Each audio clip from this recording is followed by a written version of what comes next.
आगक लगिला बहुत बड़ झटका बढ़िबो बिजुली दर जानिबा यूनिट पिछा केते बढ़ाइबाकू दिया जाइछि प्रस्ताव।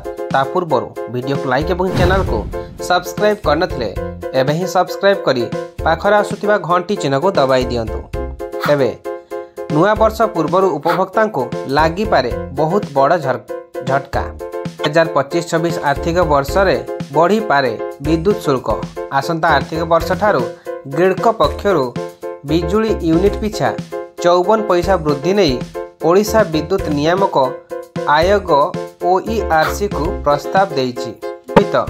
एथिरे दर्शाइछि जे राज्य विद्युत नियामक आयोग निकट में ग्रिडको वार्षिक राजस्व आवश्यकता दरखास्त दाखल करिछि।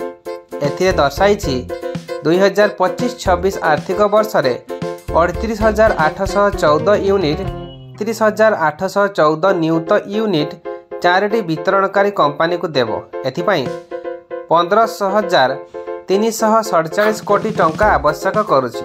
यूनिट पिछा 3 टंका 95 पैसा उपभोक्ता देले जाई भरणा हेबो। OERC समस्त को शुणिया परे शुणाणी करिवे।